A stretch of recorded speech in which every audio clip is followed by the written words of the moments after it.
Welcome to Amateur Hour CX, a podcast on the state of cycling from our point of view in the grassroots ranks, or pretty much whatever strikes Eric's fancy based on who he could trick to come on the show today. I'm Mark Walling, and here's your host, Eric Schillinger. It's weird. I was actually thinking about it this afternoon for some reason. And despite the fact that Kristen actually raced on the Nycross team for a year, I don't think we've ever spoken to each other. It's entirely possible. Like maybe like super briefly, but I don't. So right. Hello, nice to actually like formally meet you as Hi. You were an instrumental person in our bicycle racing community. Cool. Yeah. So we probably have met. My entire bike racing life is going to races and people knowing me and me not knowing them. Yeah. I mean, so.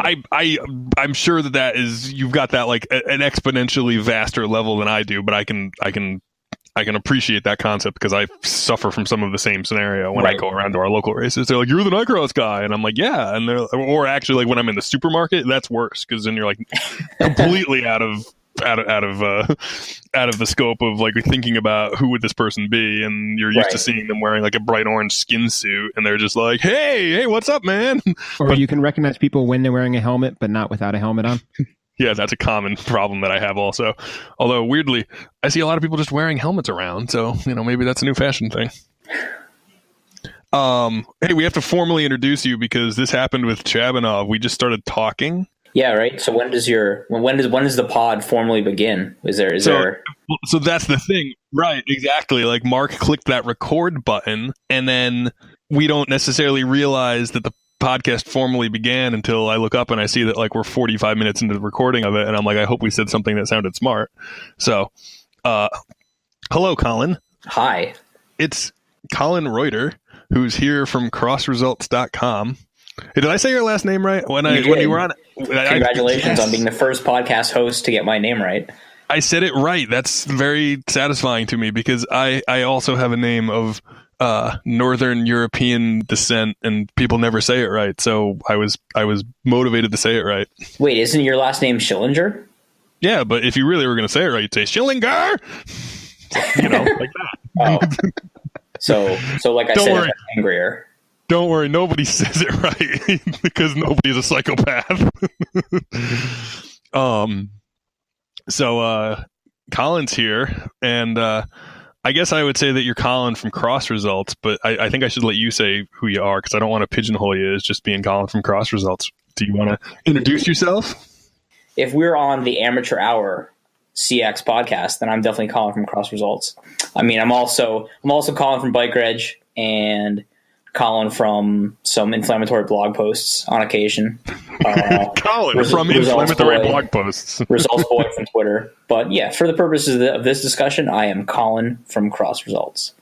So what do you want to talk about?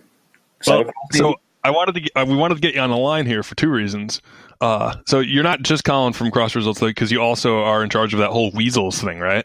Oh, right. Yeah, I'm a race promoter.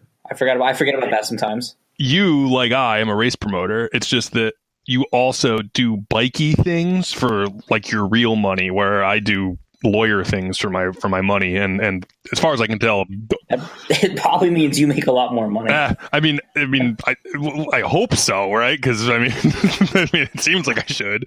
But also, I would note that means that the bikey things almost exclusively cost me money, where at least you have like some kind of like median of like it balances somewhere. Okay. I don't know. I spend a lot of money on bike stuff. Oh, yeah. Oh, that's a whole nother story. Okay. So, couple reasons that we wanted to have you on. A, you run the Weasel races, right? Yeah. And do you want to tell our listening audience what those are, since I think the 100 people plus Mark's mom that listen to this are mostly upstate New Yorkers? Oh, man, what are, quote, the Weasel races? 10 years ago, I started promoting cross races because it seemed like there was demand for it, and it seemed like it'd be fun, and it's been mostly fun. So now I put on 3 races under the Weasel brand, so to speak. One's a mountain bike race, and two are cross races.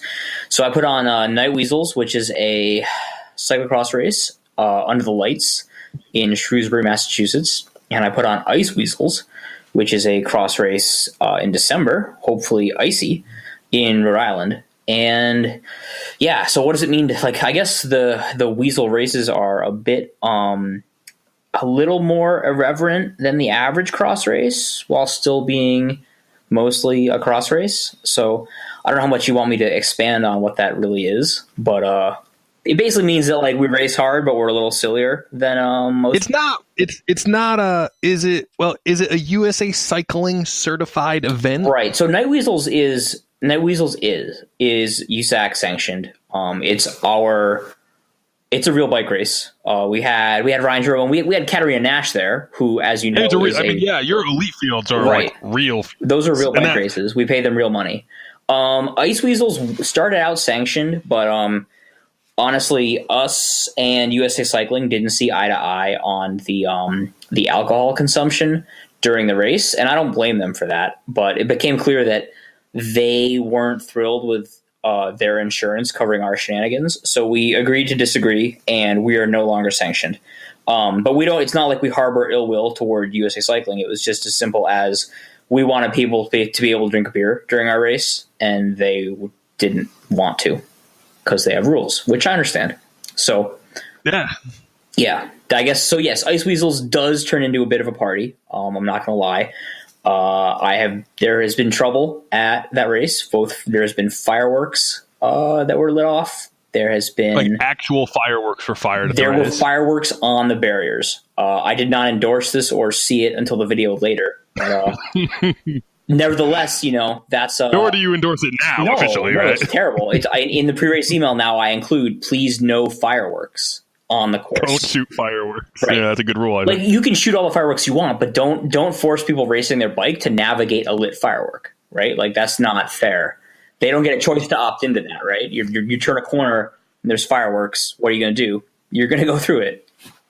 But if you get burned, you're going to sue me, and I don't want that to happen. So yeah. So maybe that's like the right perspective on where Ice Weasels is as a bike race and an event. Don't do things that are, I mean, a good, sometimes we have these moments of zen on the podcast, right? Just have to advise our listening audience, of things. And one of the things I would say is don't do stuff that's going to get the promoter of the event that you really like sued, because it means that it'll be the last time that you do the event. Right. So this is actually really good because you essentially have two models. You have real bicycle race, real prize money, like national champion caliber racers showing up. And that's actually on a weeknight, right? That's under the lights on a weeknight. Yeah, so that's on a Wednesday. We started out on the Wednesday between Providence and Gloucester, kind of the two biggest races in New England. And then the calendar got shuffled, so like they're not on back-to-back weekends. So now we like hover on the Wednesday after Providence. But when is it? So this year? So is that the sort of the game plan? Is it's going to run the Wednesday after Providence typically? Yeah, I think we're staying there. It's like October 5th. But the Providence isn't even Providence anymore. So like I'm using the wrong words. It's KMC. Yeah, that's right. The KMC Cross Festival. Right.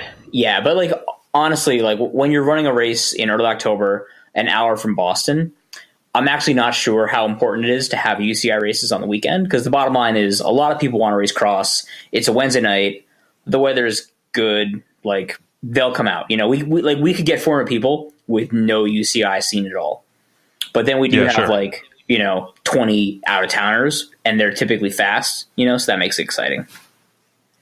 That's relatively unique for like what I describe as a grassroots style race. I'm drawing a gigantic swath of the world just into two categories: races that have international certification with the UCI and races that don't. And then I just call them grassroots races. Yeah. I get that, I don't know what level of USAC. Are you a B race, a C race, a D race? But that's still, you don't have the people in Belgium coming to keep track of how many points you're giving out, right? Right. Yeah, when Gloucester and Providence were back-to-back weekends, a lot of fast people stuck around all week and wanted something to do, so it was really easy to get them to show up. That's how like Katarina Nash and Turbone and people like that came.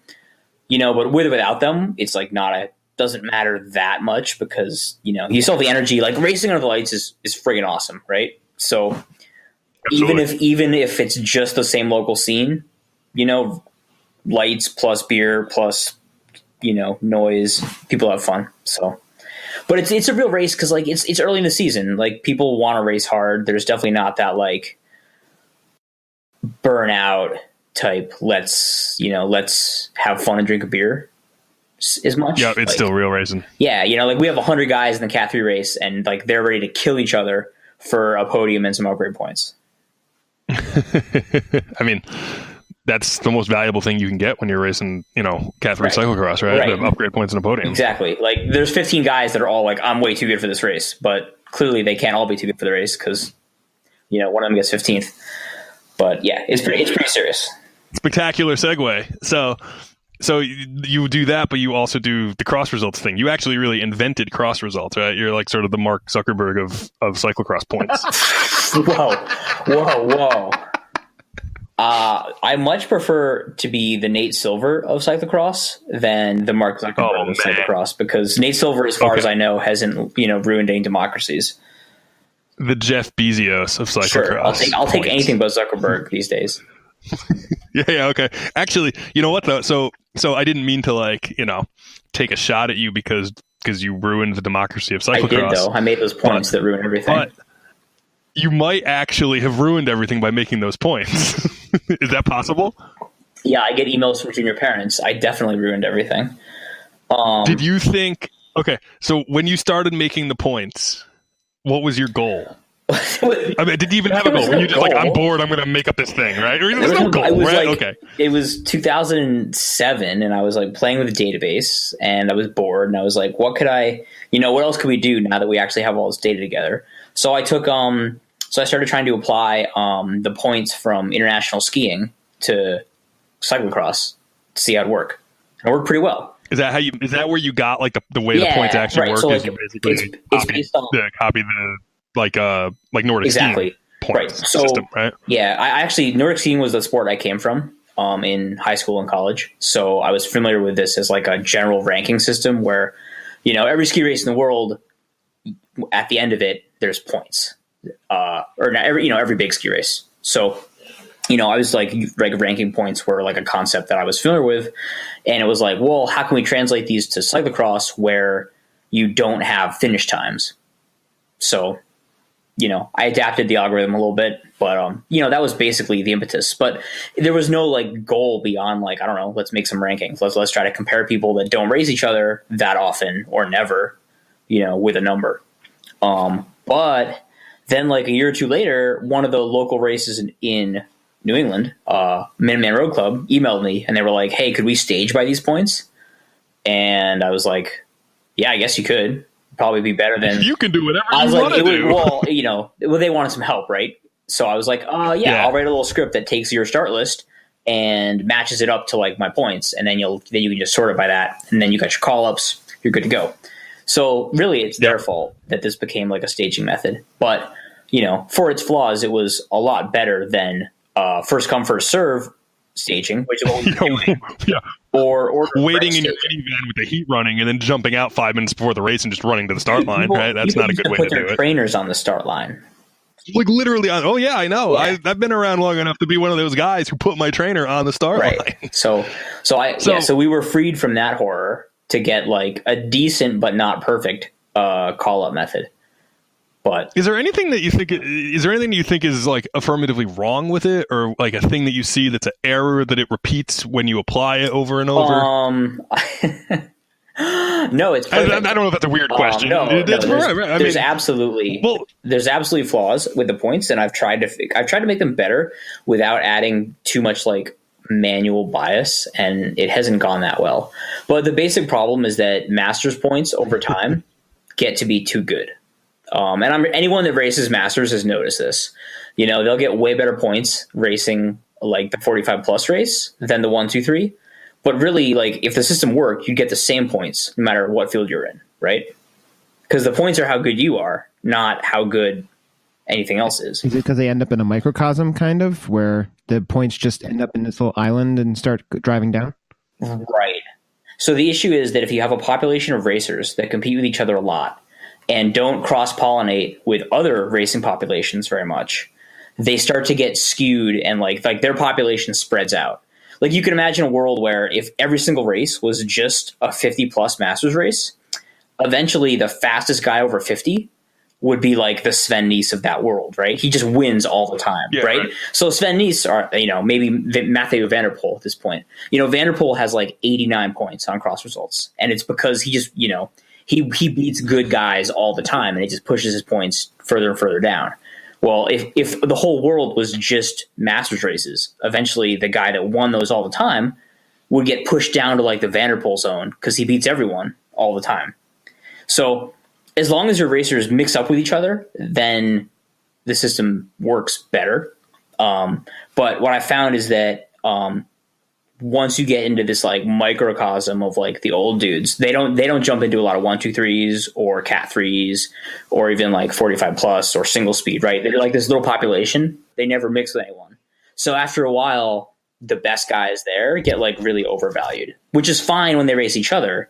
But then when they like do line up for a 1-2-3, they get that like front row call up that doesn't make sense. And we know it's like, yeah, sure.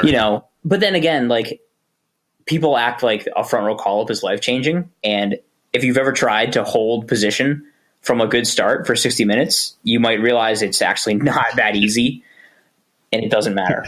It's not. And it might even actually, this might be a groundbreaking concept, but it might actually be a negative for your overall race experience if you don't go on. It's a very delicate balance for sure. I had my best race I lined up behind the fast wheel in the first row. And literally I just followed his wheel all the way through the start. He took the whole shot. I got second wheel through the first turn and rode up there until I blew up with a lap to go. No, we're ignoring the part where I blew up, but I mean, that's where I was going. Is that you're too close to the front call up? Is the you blew up halfway through the race story? I was also like volunteering that morning too. So yeah, wambulance, total calling the ambulance there on that one. I helped out of the race once, and then my result was affected by it. Gee, true. Cry me a river. All right, so. I assume that when the points come out, what happens is like I submit my results to Bike Reg or to CrossResults, right? And then that night you stay up all night drinking coffee and personally assigning the points based on what you think happened at the race. Is that definitely how it works? So right, the database is like 2 million results. So if I could assign points manually, like doing like one a second, it would still take me like my entire friggin' life to manually assign points to 2 million results. So no. So it's like that's not how it works. There's like a formula, basically, right? Yes. It's like so what does it actually do? Like what for somebody who isn't a computer scientist, is it even possible to explain it, or is it just like trust us? There's an FAQ on the website for a reason, man. Dude. Okay. Oh, here's our podcast. Then I'm just gonna read the fact. At work, if I have to describe something where the implementation doesn't matter, I just say magic. Yeah, that's acceptable. That's a reasonable answer. That's by far that's the most interesting way to cover it for sure. Like you don't want me to talk about math for 5 minutes. It's not interesting. There's math, and it looks at basically who beats who, and it assigns numbers, and then the next thing you know, it spits out a ranking. There will be a link to the FAQ in the show notes. Cool. We'll look at the FAQ. Yeah, the basic concept is we look at how fast the field is on average, and we look at how fast the guys were at the front, and we use that to figure out, how many points getting first place should be worth and how many points getting last place should be worth. And then everyone else gets points in between those two spots on like a linear distribution.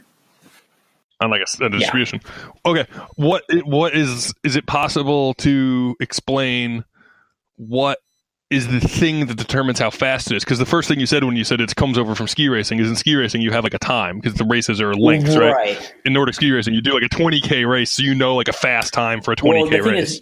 But you don't how do you know like a fast time for a 1 hour CX race? So you really don't, even in ski racing, because how long it takes to ski 20K is going to be totally dependent on like the snow conditions and the amount of climbing. Ski conditions, of course. So it's not like it's not like on the like if you were running on the track, right? It's not like you're on like a track. A good 400 is a good 400. There's no like question of what fast is. So fast is defined by the people in the race. So like everybody has a ranking coming in, I know these days I hover around 300 points. I'm sure you know exactly how many points you're worth these days, but like about 650 or so. Nah, it can't be. That is not true. That's like the Cub Junior zone.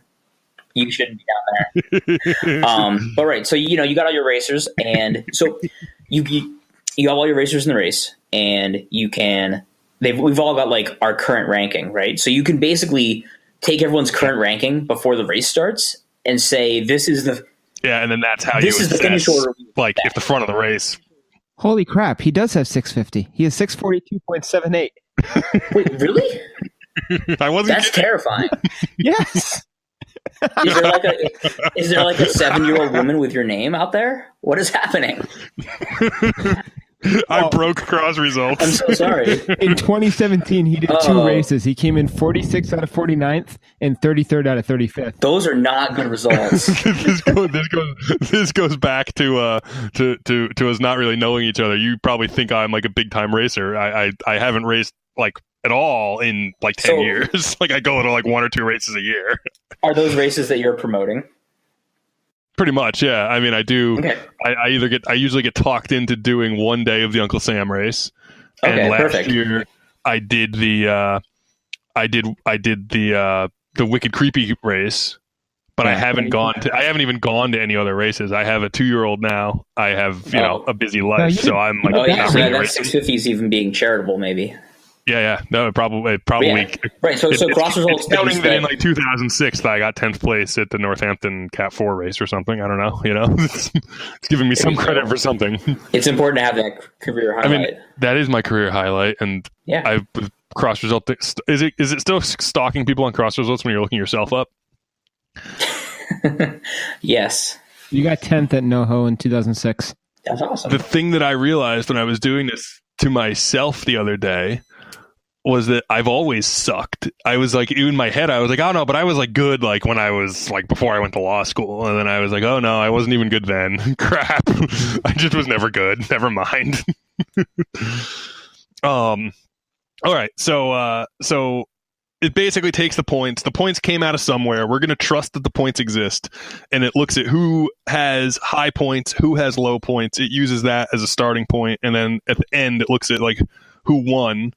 So if I have 650 points, but I somehow win like a category 3 race, that basically means the race probably wasn't very hard. That's the idea, right? Probably. Well, that's the thing. We're going to look at the rest of the field, right? So if it's a category 3 race, but it was just full of guys with 600 points that suck, then you don't like your points won't be that good. Like we don't care what the name of the category is. Sure, right, yeah, okay, yeah, of it's course. All about who's there. So if I go to a race that's labeled a B race and somehow I get a in quotes good result, it just means that there was nobody there and or I got in super good shape, and then it's going to look at that. So if the guy who got second has 200 points, you're going to go, oh, Eric dropped 70 pounds and got fit again, and now he's going fast and he won the race. Right. So we look at like the points of the guy we take the top 5 and we look at their points.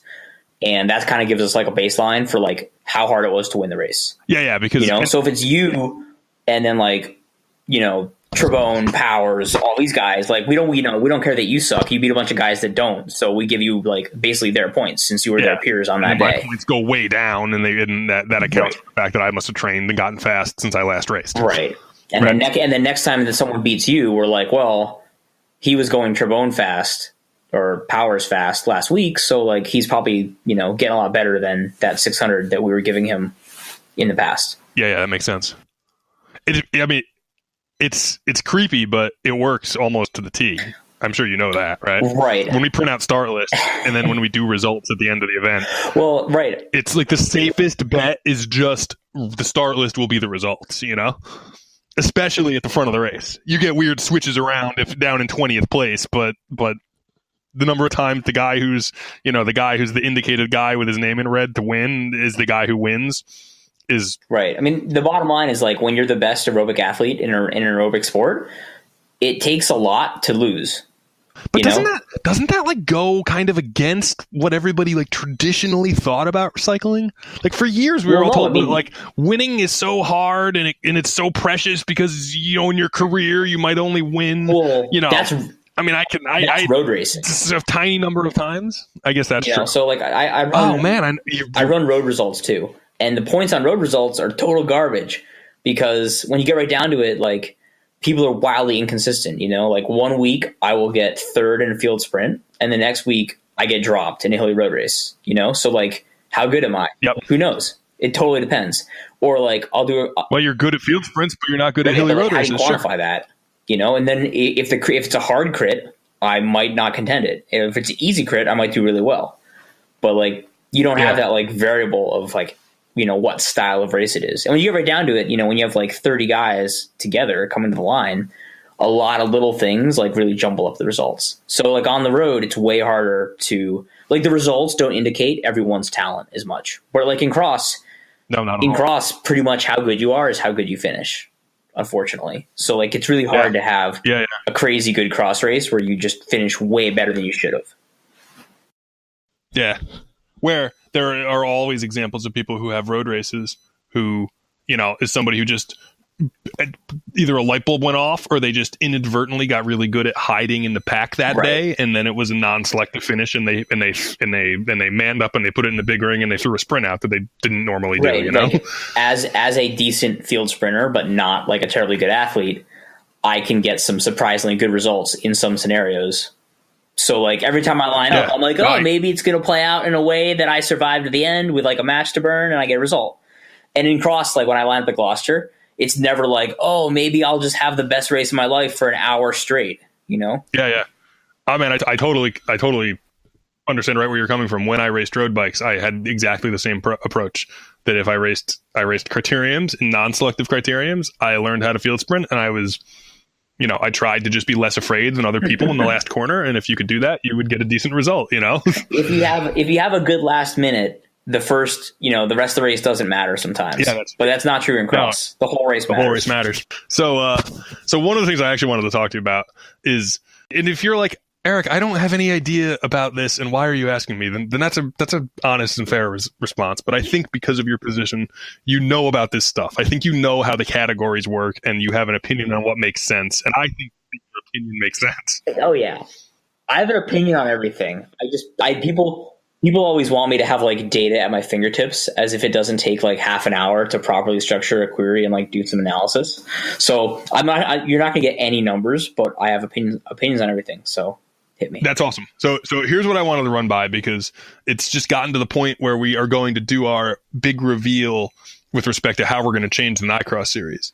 And the summary of that is that we're going to eliminate the category 3/4 race and the category 4/5 race, and the 35 plus, and the 45 plus.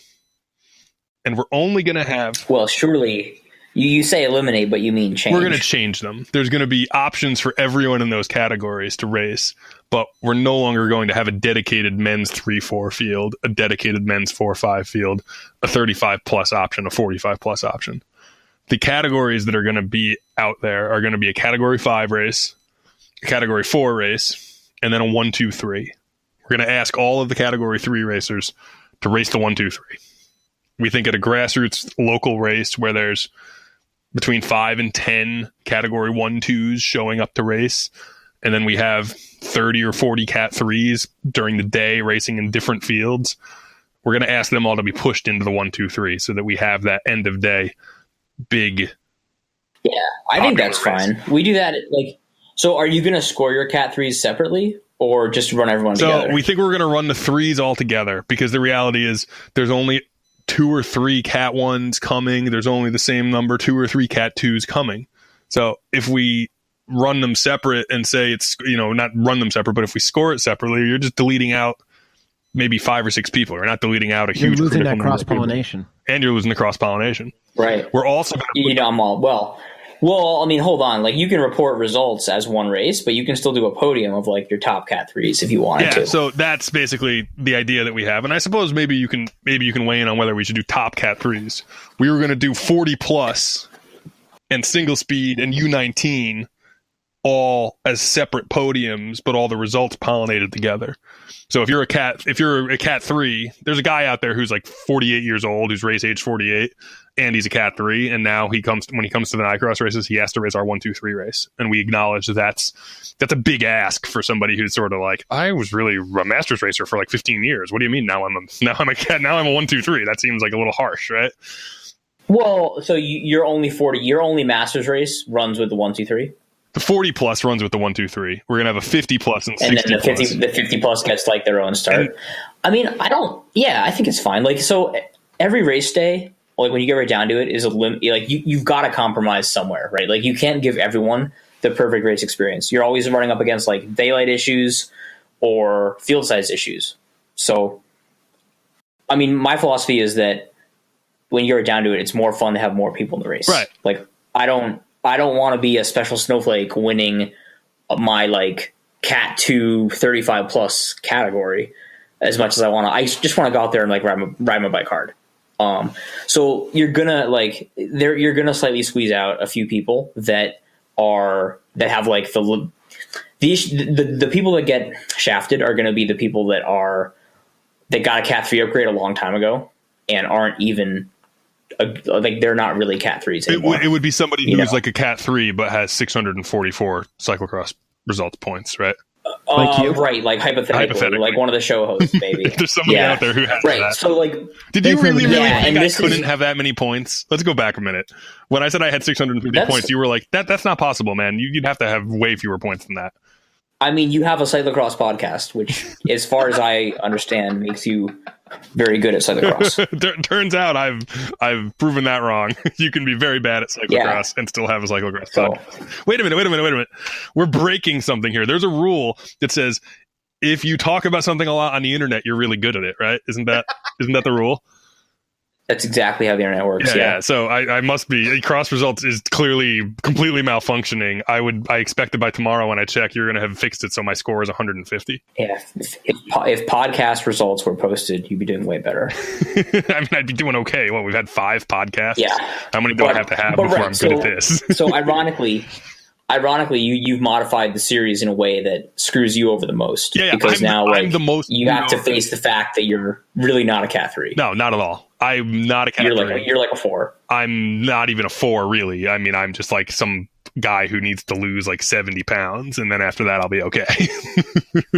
So you were talking about the restructuring of the Nightcross categories and how your 3s are getting moved into the A race, which is good. I think it's fine with me. We do that in New England sometimes at small races.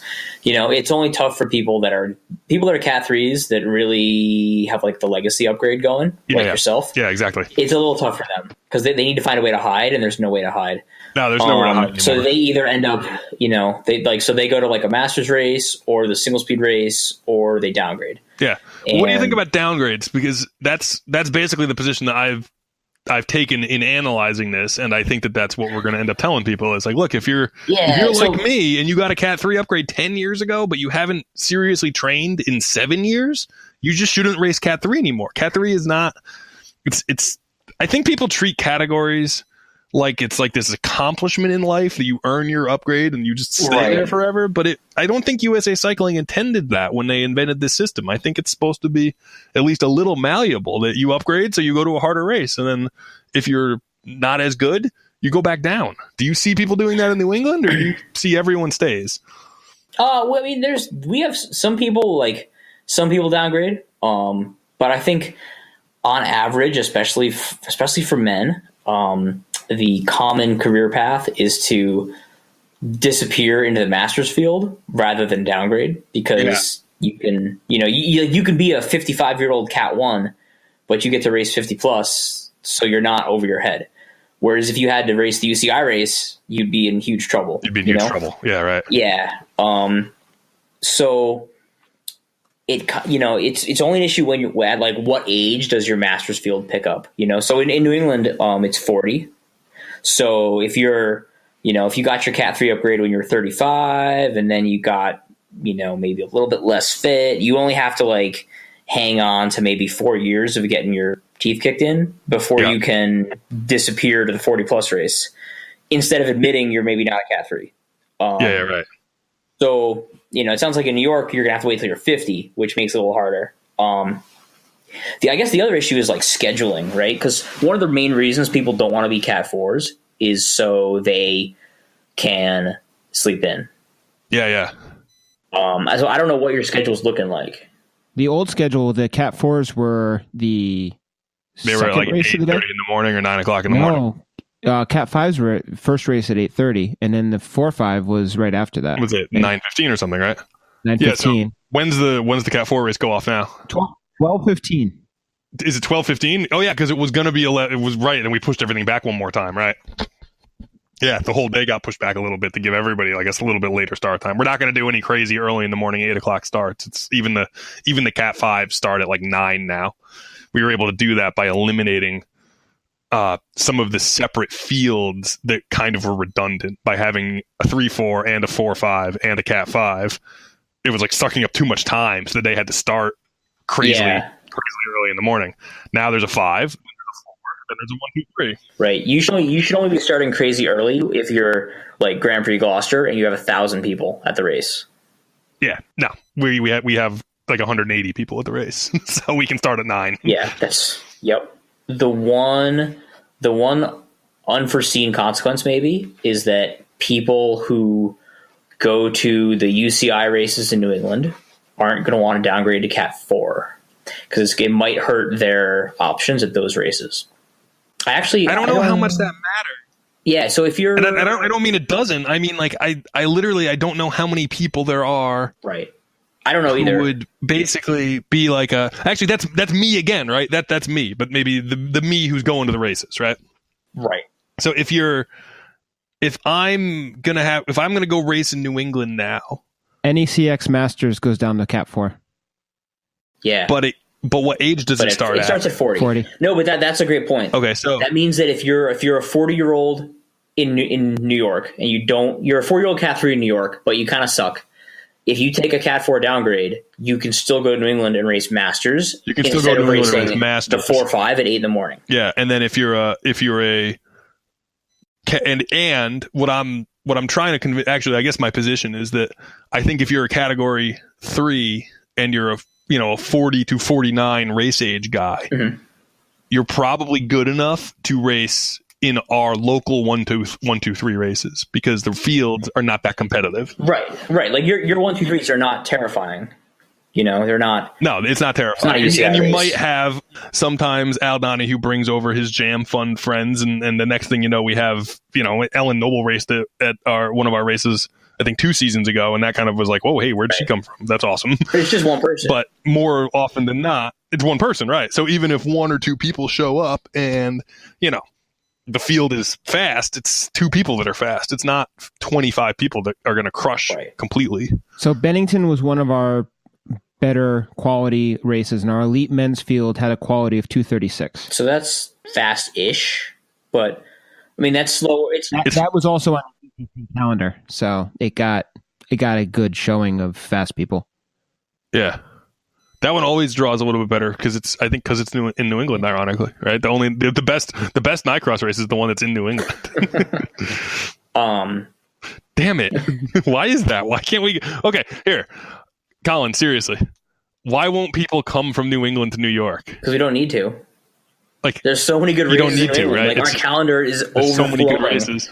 It's like, why would I drive a long way to go to a race when there's already more races than I can do in New England? Yeah, right. So you don't ever need to drive 3 hours to come. Wait, where do you? I don't know if you want to tell the internet where you live. But you live somewhere in New England, so yeah, no worries. Okay, well then. Right, so I'm in there's times when I could go to a Nycross race and it would be like 2-hour drive, but every single time that happens, there's also a New England race that's 2 hours away or less, and all my friends are going to be at that one, and it's going to be like a lot of people, so it's hard to get psyched for Nycross in that scenario. Yeah.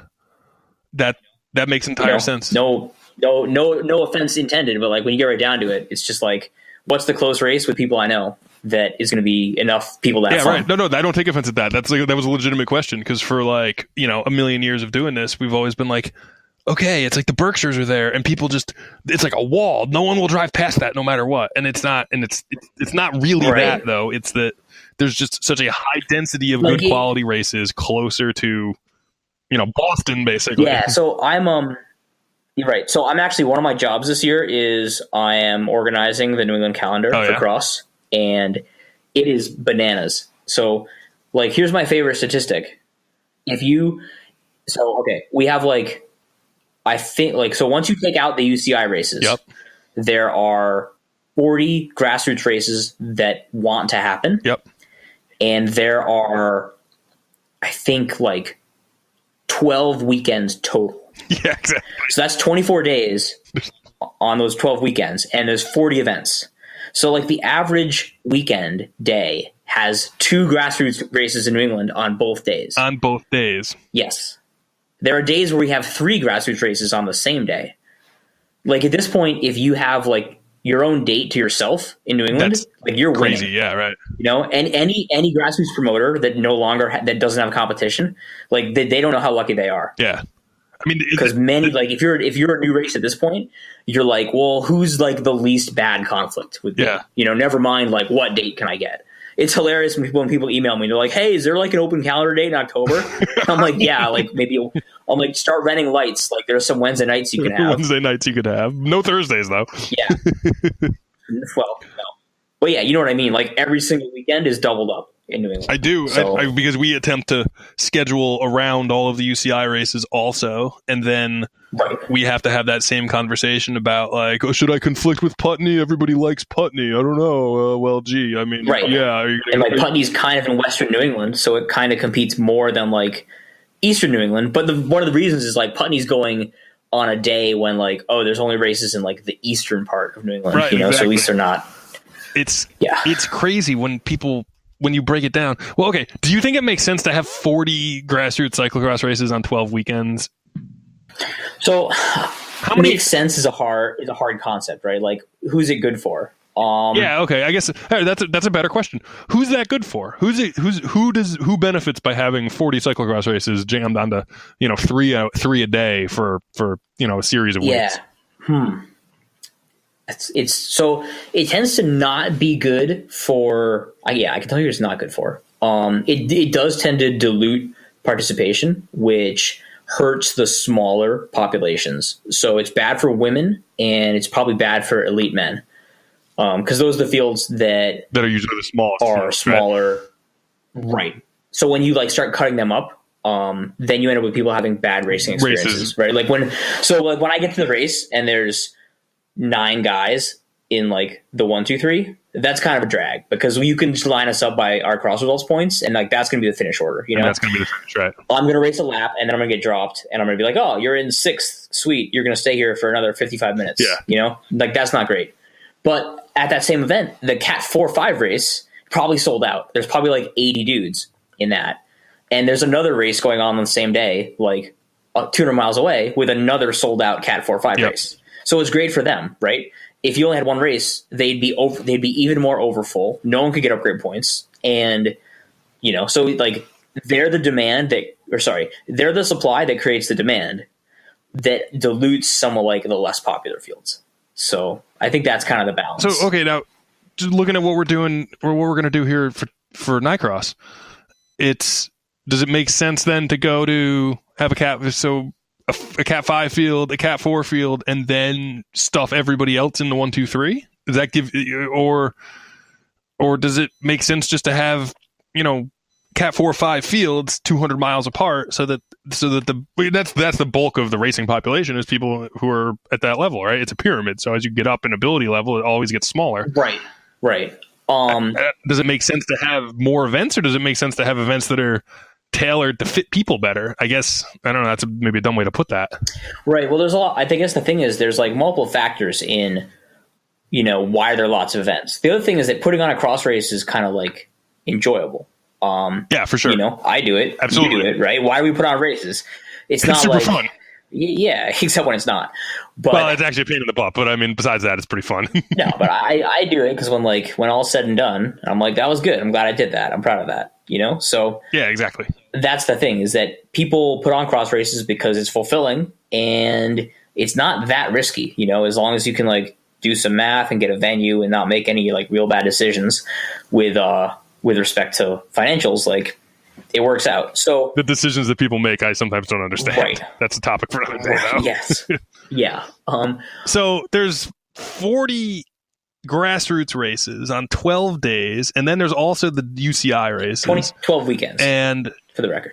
or 12 weekends, I'm sorry. So 24 Yep. days. So you've got And people are okay with going on Saturdays. One of the things that I always have to interesting is in New York, nobody wants to go on Saturday. They're like, we set the course up on Saturday. What do you mean you want me to race on Saturday? Well, like, that's because you guys. It's not a crazy. So you're not fighting over dates yet, right? Like as soon as you run out of Sundays, people will be all about Saturday. Oh yeah, sure. I mean, we are fighting over dates, but it's because it's just the Sundays. Right. We don't have enough races that Saturday is a problem yet, or the Saturday is advantageous yet, right? Of course. Yeah, all I'm doing with coordinating really is just trying to get people talking to each other before the schedule comes out, you know? So like I got everyone's dates, and there was a bunch of conflicts that like were pretty painful. And I put those people in touch and said, hey, do you maybe want to switch a little bit? Or like we could do some things to smooth it out a bit. And like that's as far as it went, you know? Ultimately, some people don't want to move. They're like, you know, I like my venue, I like my date, and I'll take my lumps going up against this race that's 90 minutes away. So what can you do? You know, we don't make like rules. We're just trying to help. Right. Yeah, exactly. Do you think that Ice Weasels gets people because it's like kind of a little bit of a silly race at the end of the season? Yeah, I mean, more so than other events. So Ice Weasels is one of those grassroots races that has no competition, which I think is a testament to the quality of the event, that no one wants to share our date. No one wants to. But yeah, so people come out of the last UCI race in New England having tons of fun. NBX is a great race. People are psyched. Like I've never ever walked away from NBX and been like, well, I'm done with cross. I'm tired. I'm always like, that was awesome, man. Let's race some more bikes. So it's like, all right, 6 days later, why don't we go race bikes again? Except instead of a UCI race, it'll be like a more low key fun race to end the season. So I feel like it fits that niche pretty well, and that helps. What are you going to do with Nationals? Isn't Nationals going to now be starting like 6 days after this is the NBX, first year. basically? So it used to be, we used to go the same day as Nationals. And as long as Nationals... Yeah, right. Like, actually, I remember that. Nationals would be far away. It wouldn't matter. Nationals would be in Bend, and the traveling population isn't that big. You know, there's like maybe 40 or 50 people in New England that are going to make it to Nationals if you have to get on a plane.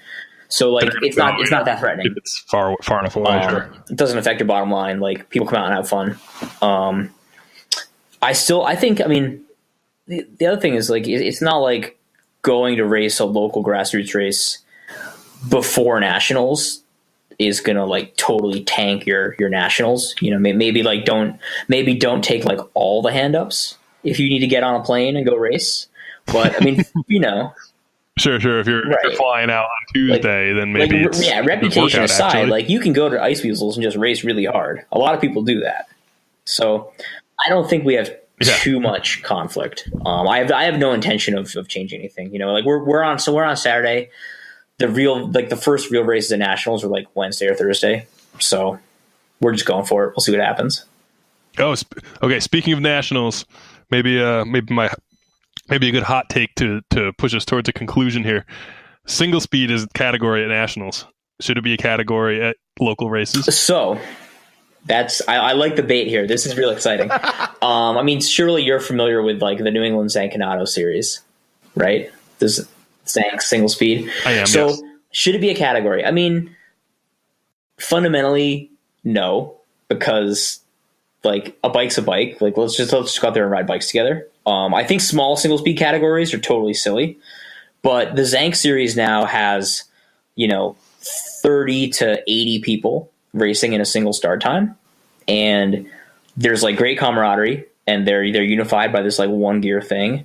A lot of people race twice. They go out there, they have fun, and they've got that critical mass now where like it's a bike race, just like any other cross race. So that's why it should be a category, because if you can fill the slots and everyone has fun, like isn't that the whole point here? That's a very like good promoter approach. It doesn't really make any sense to argue about whether it's an equipment choice or a category. It's just purely a question of the customers like it, and there's a lot of customers. Of people are going to come in and they're willing to pay an entry fee, and then they're going to do it, and you've got 80 people signing up to do it. Of course it's a category. That's the right answer. Right. I mean, the most ridiculous thing is we have a fat bike category at Ice Weasels, and I hate fat bike cyclocross. but we cap it at 30. Yeah, I hate fat bike cyclocross too. I agree. It's so dumb, right? But we cap it at 30. We run them with single speeds, and that thing sells out in like a day. So 30 people want to race fat bikes on a cross course. Like, good for them. I'm not going to tell them they can't. You know what is interesting? I've had a variety of single speeds in my life. If you read my weirdo manifesto that I didn't really mean for you to read, you know that now. And single speeds are, my single speed mountain bike is probably the bike that I just grab the most when I'm just like, I'm going to go for a ride for a little while, right? I have a fat bike. I've been sucked into the fat bike bandwagon. That's right there with the single speed as the bike I grab if I'm just going to go over to my local park where there's single track and ride for an hour and come back, right? Yep. Riding those bikes on a cyclocross course seems like the dumbest thing in the world to me.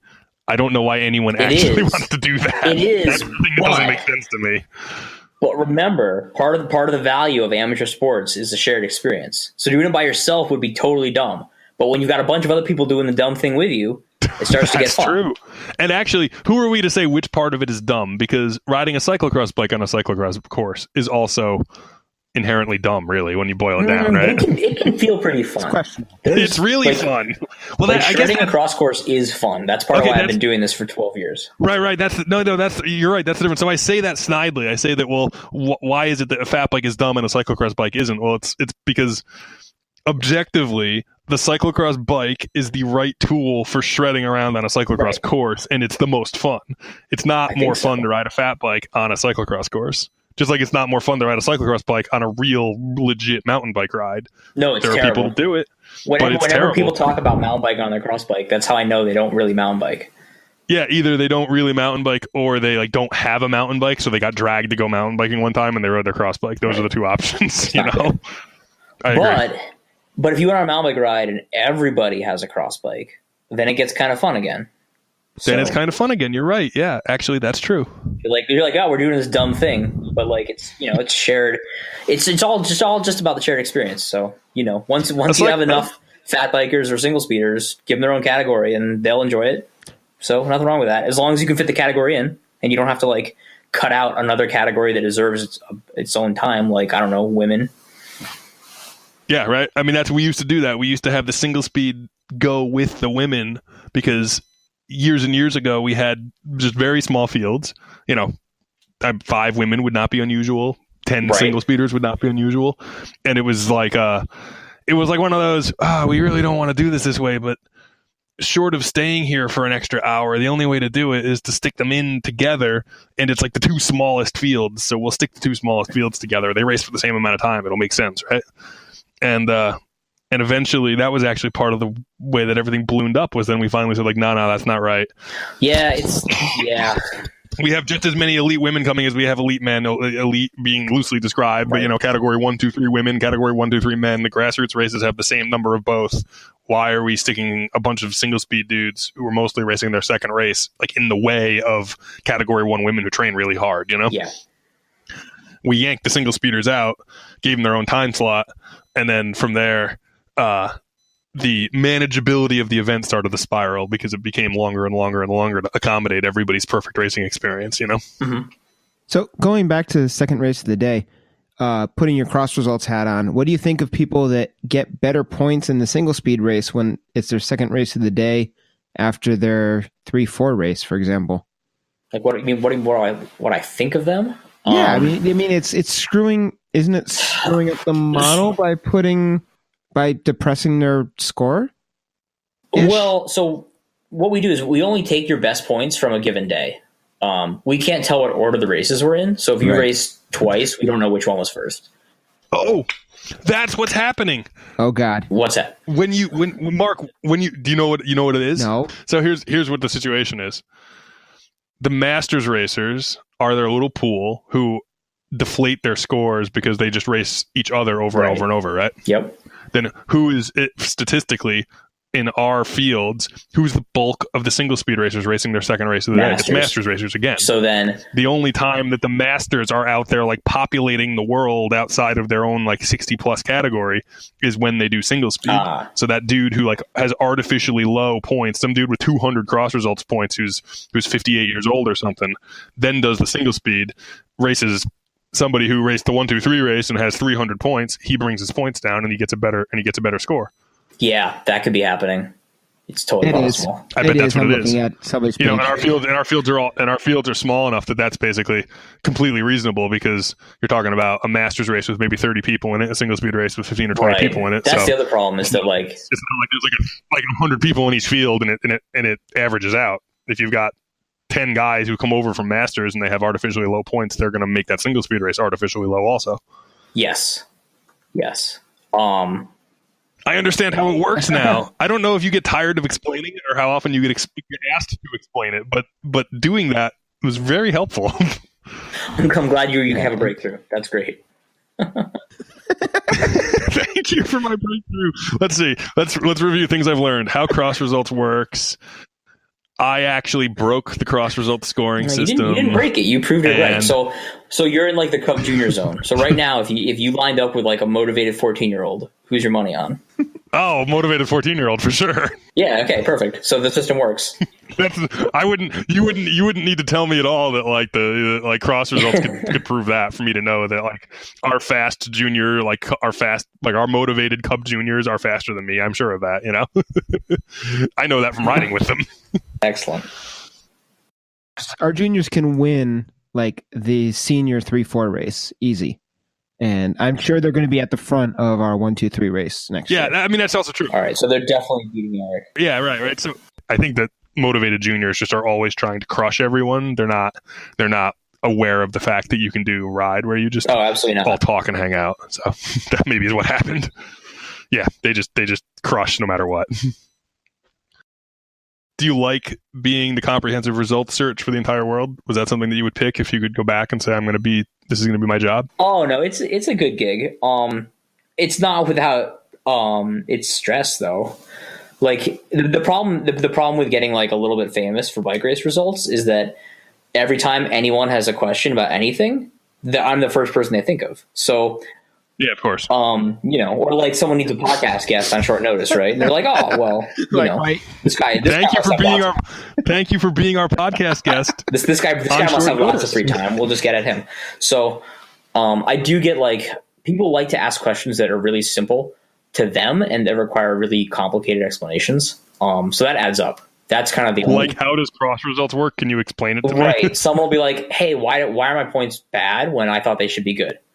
And I look at it, I'm like, oh, you're kind of right. And then I'm like, well, it's a combination of factors. And like, you start looking at like other stuff. So it's like, a one sentence question of like, hey, why are my points kind of bad in this race? Might take like over half an hour of analysis to respond to. Of figuring it out. Right. Yeah. And if I finally got that question like once a month, it would be fine. But when I get that question like once a day, that's a non-trivial amount of time to answer that question that many times. I'm actually surprised that you only get it once a day. Well, I'm not sure you were like counting them when you said that and averaging it, but I wouldn't surprise me if you're like, I get that email literally 10 times a day, every day, all day long. Like people would just start emailing me that. Well, I try to people are, and having the site be like kind of ingest in like all the materials definitely helps people keep their perspective, which I think is really helpful to me. Where, like I think if I was USA Cycling and it was like, this is super official and dead serious, it would be even worse. I can't imagine what kind of like complaints they get, but right, that makes sense. That like since people look at it and they go, well, this is just a thing that's just for fun, whatever, and then they don't. Right. I mean, if you go to use like the contact form, there's a joke there. There's a lot of jokes about maybe not. Yeah, there is. Seriously, so I get like a lot of feedback where people have like pretty good perspective. Thank God. Hey, actually, what's the best way? Public service announcement. What's the best way to submit the results? Is it just to do it as like one big, like if you have a field of say you had juniors. So in Nycross, we have juniors mixed in with category, well, actually now 1-2-3 racers for some. So there'll be some U19s and then there'll be some U1-2-3s. I mean, What's the best way to send that in to make the points work the best, like the way that it's intended to work? For the quality of the algorithm, if everybody starts together, then I always think it should be one set of results. If you line up next to a guy and you race head to head for an hour and you beat him, like you should get better points than him. There's no reason to like split it up and pretend you weren't racing each other. Sure. The only exception to that is men and women. If you have men and women or girls and boys more commonly on the course at the same time, that should be two sets of results, because telling girls they have to beat boys to win the race is kind of bullshit. Yeah, I agree with that. And male female points like don't translate that well anyway. So I don't really you don't want to like that's the one case where like cross pollinating is like especially rare and like not worth worrying about. So even if a girl and a boy sprint to the finish line, like they don't need to be actually on the same set of results. But other than that, I think everything is one set. People, I feel like you can do different podiums. You can like list some subcategories. But when you get right down to it, like we all line up together. We all race our bikes together. I don't need like a million different slices to know like who was the fastest in like their little pool. Like we're here to have fun and compete. Yeah. So I'll just give you a practical example, not to pick on anybody, but if you're a 60 plus rider, and you line up and you grid all the 50 plus and all the 60 plus together, if you get beat by if the 50 plus guy gets beat by some of the 60 plus people, that should count in his score against them, right? I mean, if the 60 plus people beat 50 plus people, they should benefit from that, right? If they started together and they raced together, like how would you not think that getting beat by someone wouldn't affect your points? Like if you have enough guys where if the 60 plus dudes are like a big population and they want to have their own race, then they should get their own start wave like 2 minutes behind the 50 plus. That's what we do. Yeah, sure. That's what we do in New England. There's 50 plus and 60 plus. And the biggest races are 50 plus and 60 plus, and 60 plus starts second, right? Right. Yeah. So we have it's two waves, 2 minutes apart, 50s and 60s. So they don't start together. You're not racing each other. Two sets of results. But if the numbers don't support that, just do it as one wave. Just race your damn bikes. So I guess that's the having your cake and eating it too conversation that I have. And it's not just the Masters races. I don't want to pick on the 50 plus or the 60 plus guys. It's anytime you look out of the field and you see that there's a couple different subcategories that we're basically identifying people that either are racing with some disadvantage or they're racing, whether it's they're young or they're older or they're choosing to ride a bike that's an inherent disadvantage, like a single speed. Those people are going to get some acknowledgement. They're going to get a separate podium to say, hey, these are the best people who rode single speeds in the 1-2-3 race. These are the best people who were U19s in the category 4 race, just as an example. Right. Yeah, I think but those people are all in the same big pool of results at the end of the day. They beat or they lost to whoever they beat and whoever they lost to. That's the best way to do it for the algorithm. For sure. And it makes the most sense. Yes. I think, right? Actually, so I was talking to Mark about this. I do want to add some better support for showing subcategories more explicitly, because so the problem is that, when you're at the race, you might have the 60 plus category, like they get their own little column on the results, right? So they look at that. They're like, oh man, someone cares that I was the fastest. Like I'm 62. Like how can I compete with a guy who's 50? Like I can't, but thank God. But I'm the best guy who's 62. The paper results, they respect my achievements, right? There's that little number next to my name that says I was 8th overall, but I was the fastest guy over 60. And that's a legitimate thing to want to achieve and be proud of. Then when it goes to cross results, it's pretty muddled, right? You'd have to use the age filters to actually see that. So because people use cross results as the story of what happened on the weekend, I completely understand why they want to get that recognition, and they should get that. So I want to build better support. So right now on CrossResults, you don't get that little second sub column that says I was 8th, but I was the first. We don't 60 have plus. So there's filters by age, but they're not preset, right? So if I'm looking at the results and I know that it was the 50 plus and the 60 plus reported together, I could click 60 plus and it'll just filter to that list. But I think as long as people know that's not right. But so the thing I want to do is to make it so that you can kind of preset those filters when you upload. So then when you post your 50 plus 60 plus / results, you get a second column that always shows that lists the 60s. Instead of having to interact with the results to pull that out, it would get put in your face more, So then the passive observer is oh, this is the finish order, but there's my winning 60 plus guy. Yeah, right. The funny thing is, to some degree, having, you know, your bulk results and then being able to filter it that makes sense to me. It seems like that would be relatively intuitive if you had CrossResults open and you were looking at it and it was an option. The reason that you can't do that when you're printing them out on paper is there's no way to click a button on the paper and make it filter. You have to show separate columns. But then all the columns have to be there. But then what happens is bike racing is a sport that is derived bike racing is a sport that's steeped in tradition. So people want to see those columns because that's what they expect to see. They don't expect to have to click on a 60 plus button or a single speed button or a 40 plus button and see I was the best single speed racer. They want CrossResults to show them that and tell it to them, right? Or really tell the rest of the world. When people are clicking on the results to see who did it, they want to know that this guy was the fastest guy who was 40 plus. But that's fair because the way you present data like automatically affects people's perception, and like that's the story you're telling. You know, so like letting people change the story by like clicking is not the same as choosing like the default view they see. So when the story that they see has that number 1 written next to their name, that's more legit than filtering out the people who beat them until you get down to. I mean, we could always do that. We could always create filters. And I mean, this is an important thing to acknowledge is to some degree we're creating filters. They're just filters that have been accepted by the racing community. People expect to have a racing filter for 60 plus. People expect to have a racing filter for category 4 versus like category 3. I can always go to UCI race and I can put the custom filter in of like 35 to 35 Cat 2, and I still didn't win, but like at least I got like third. But no one cares about that. We know that's BS. Yeah, right. I'm sure I could set a filter that would give me something that looks okay. Right, exactly. But why is that BS? Why is it BS to be the third best Cat 2 who is 35? Perfect question. Because there's only 3 people, you know? So like you need to have enough people where the group becomes like worth competing against, right? So if you only had 5 guys over 60, then it doesn't make sense to have a 60 plus race. You know, like there's a tipping point where the population becomes worthy of like racing itself.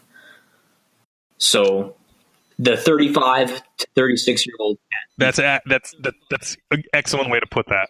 Yeah, there's not enough 35 to 36 year old Cat 2s in the UCI race at Gloucester for us to get our own category. It's like 3 people tops. What do you think is the sort of the tipping point? You know, I think on our USA Cycling flyers for years, although I don't think we've ever done it, it said if a race doesn't have at least 10 people in it, then we're either combining or canceling or changing it so that we get to fields that have 10 people in them. Like, is it 10? What do you think the threshold is to have like racing? It's not just 3 stupid people going around in the circle. Like 3 is definitely not enough. You know, 10 is like bare minimum. But like 15 is better. I get, you know, like 10 if you can combine them with another 10 and then subcategorize, like that's great, right? I'd rather have 20 guys in the race filling out 2 subcategories than just have 10. I mean, that's what we're trying to do. Crunching all the numbers, we're trying to make it so that you have basically 4 races. All of them have at least 30 people in them instead of having a race with 5 people, a subcategory with 5 people within the race with 15 people, you know. Just go out and race. Yeah, like every time I race cross, I want 50 people on the line. You know, then you're racing with other people the whole time, which is much better than it devolving into a time trial after 10 minutes.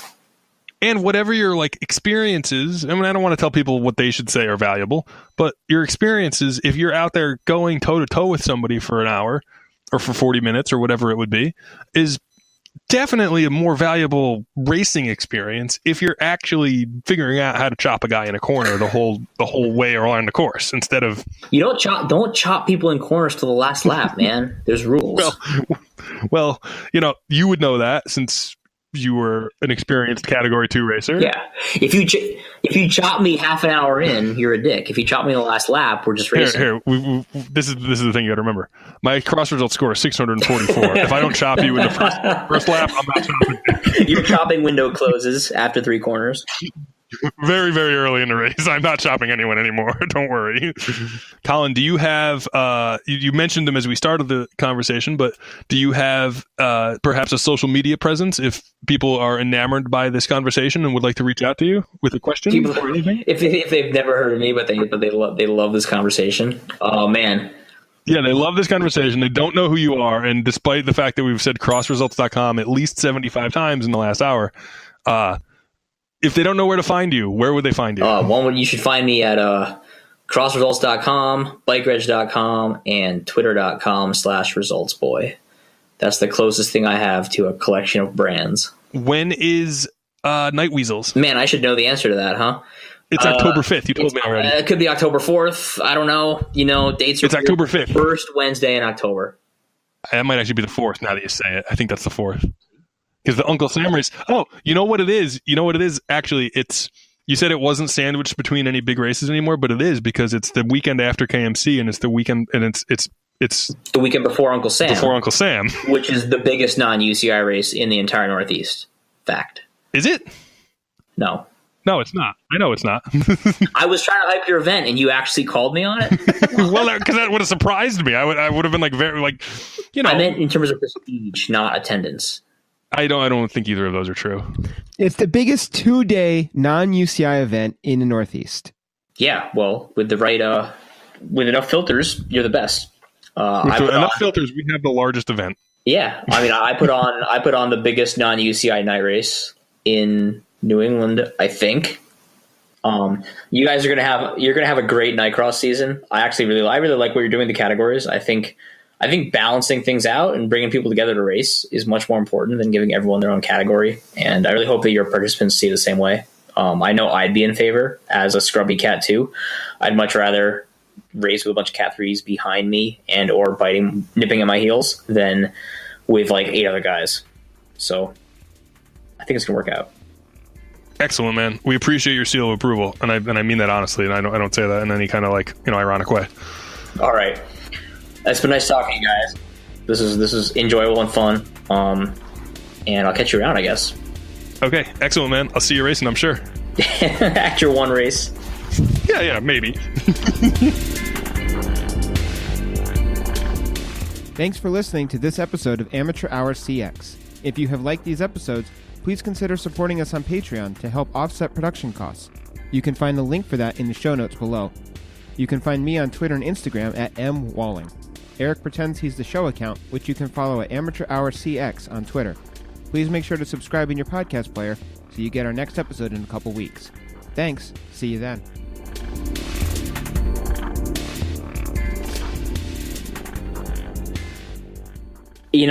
Everyone sounds the same. Everyone does sound the same on Twitter, except the real Donald Trump. He still sounds different. I'm not sure why. Right. Why would you bring that? Why would you bring that guy up? Right up. Went right there. Now I'm angry and start a podcast.